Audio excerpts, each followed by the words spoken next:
सूबे के मुखिया उत्तर प्रदेश के मुख्यमंत्री योगी आदित्यनाथ ने नारी शक्ति बंधन कार्यक्रम में शिरकत करने पहुंचे। यूपी सरकार के उच्च शिक्षा राज्य मंत्री सहित भाजपा के तमाम नेताओं ने मंच पर मुख्यमंत्री योगी आदित्यनाथ का स्वागत किया। इसके बाद सीएम योगी ने 541 करोड़ की 217 परियोजनाओं को शिलान्यास और लोकार्पण किया। इसके बाद मुख्यमंत्री ने केंद्र सरकार और यूपी सरकार द्वारा महिलाओं के लिए चलाई जा रही विभिन्न योजनाओं के बारे में बताया। मुख्यमंत्री योगी ने कहा कि आधी आबादी के अभिनंदन के लिए मैं यहां आया हूं।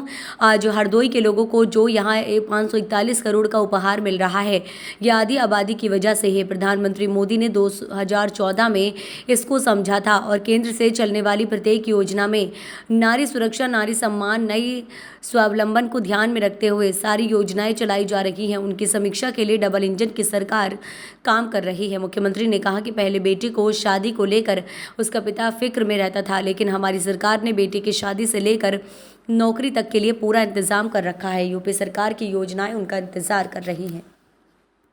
का कोई खुशहाल नहीं होता था। ग्राम पंचायत या पंचायतों के द्वारा उन्हें अलग से प्रताड़ित किया जाता था। नगर निकायों में उनका शोषण अलग से होता था और जो कोई आता था उससे पैसे वसूली करता था। लेकिन भाइयों बहनों, आज पीएम स्वनिधि योजना के अंतर्गत बैंक से उन्हें जोड़ने की कार्रवाई करने के साथ, अगर वह डिजिटल पेमेंट के साथ वह व्यक्ति जुड़ा हुआ है, उसने ट्रेनिंग ले ली है, तो कोई भी पटरी व्यवसायी पीएम स्वनिधि योजना के अंतर्गत ब्याज मुक्त ऋण लेने का अधिकारी बन सकता है। और इसके तहत उत्तर प्रदेश के अंदर 14 लाख पटरी व्यवसायी अब तक लाभान्वित हो चुके हैं। यानी यहां ज्यादातर इसमें महिला लाभार्थी है। ये चीजें दिखाती हैं कि जहां शासन की योजनाएं आई वे केवल योजनाओं तक सीमित नहीं रही, उन योजनाओं का लाभ भी क्रमिक रूप से उन्हें मिलता हुआ दिखाई दिया। परिवार स्वावलंबन की ओर अग्रसर बढ़ता हुआ दिखाई दिया। योजनाएं हमेशा बनती थी, लेकिन योजनाओं का लाभ एक गरीब को, एक किसान को, एक नौजवान को, महिलाओं को मिलना हमेशा एक चुनौती बनी रहती थी। अकेले पिछले 9 वर्ष के अंदर अकेले हरदोई जनपद में ही 1,12,000 से अधिक परिवारों को एक आवास उपलब्ध कराने का काम भी किया गया।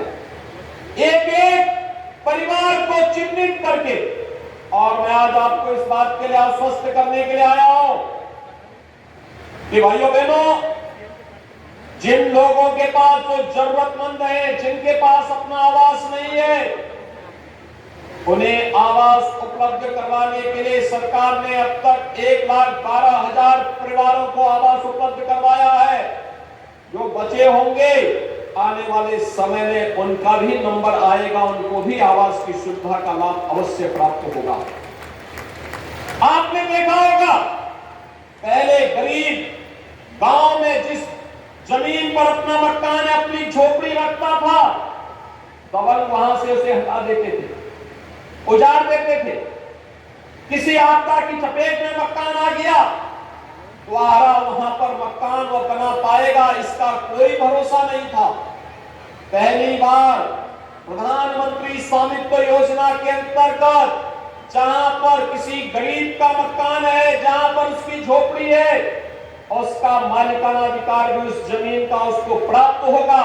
इसके लिए 75 लाख परिवारों को अब तक प्रदेश में सुविधा दी जा चुकी है और दिसंबर तक हम लोगों ने तय किया है कि प्रदेश में 1,25,00,000 परिवारों को यह अधिकार हर हाल में उपलब्ध होना है। हम लोगों ने प्रदेश के अंदर बेटियों की सुरक्षा के लिए, महिलाओं की सुरक्षा के लिए पुख्ता इंतजाम करवाया था और प्रभावी ढंग से इसे लागू करने के लिए भी कार्यक्रम बनाए गए। आज उसके परिणाम हम सबके सामने आते हैं।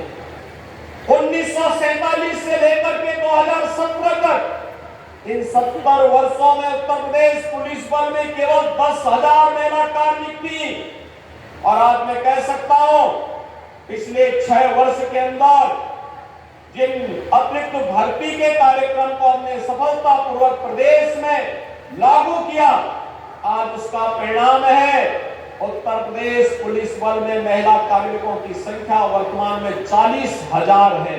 ये 40,000 संख्या इस बात को बताती है कि महिलाओं के लिए जो पुलिस में भर्ती होना चाहती है, उन्हें जब भी आवश्यकता पड़ी तो हमने कहा प्रदेश में 20% महिलाओं के लिए व्यवस्था होनी चाहिए भर्ती की, और उसका परिणाम है 1.5 लाख भर्ती हुई, 1.5 लाख में 30,000 महिलाओं की भर्ती हो गई।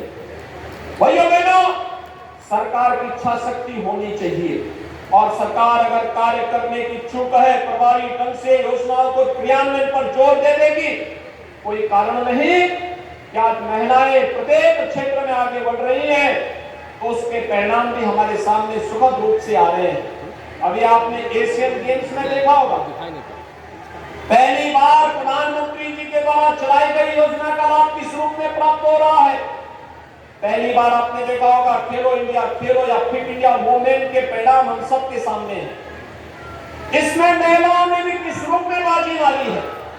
याद करना, भारत के अंदर भारत को एशियन गेम्स में जो गोल्ड मेडल मिले हैं, पहली बार भारत ने 100 का आंकड़ा पूरा किया। 111 मेडल भारत के खिलाड़ियों ने एशियन गेम्स में अर्जित किए, और उसमें भी वह बेटी जो वहां ये बोलती थी जब उसे गोल्ड मेडल मिला। और भाइयों बहनों, राज्य सरकार ने भी तय किया है, हम लोग तय किए हैं कि जो भी खिलाड़ी ओलंपिक में, एशियन गेम्स में, कॉमनवेल्थ गेम्स में, विश्व चैंपियनशिप की किसी भी प्रतियोगिता में देश के लिए मेडल जीतेगा, राज्य सरकार मेडल के अनुसार उन्हें शासन की विभिन्न सेवाओं में समायोजन करने की व्यवस्था भी करेगी। हम लोगों ने इससे पहले ओलंपिक में मेडल जीतने वाली भारतीय टीम के खिलाड़ी श्री ललित उपाध्याय को उत्तर प्रदेश पुलिस में डिप्टी एसपी के पद पर पहले ही समायोजित किया है, और अब ये बेटियां वहां से मेडल जीत करके आई एशियन गेम्स में, उनके सम्मान समारोह की तैयारियां भी चल रही हैं, और प्रभावी ढंग से इन कार्यक्रमों को आगे बढ़ाने के लिए हम लोग आने वाले समय में हर एक क्षेत्र में जहां भी बेटियों को उचित अवसर प्राप्त होगा, उन्हें आगे बढ़ाने के लिए सरकार अपनी कार्य योजनाओं को आगे बढ़ाएगी।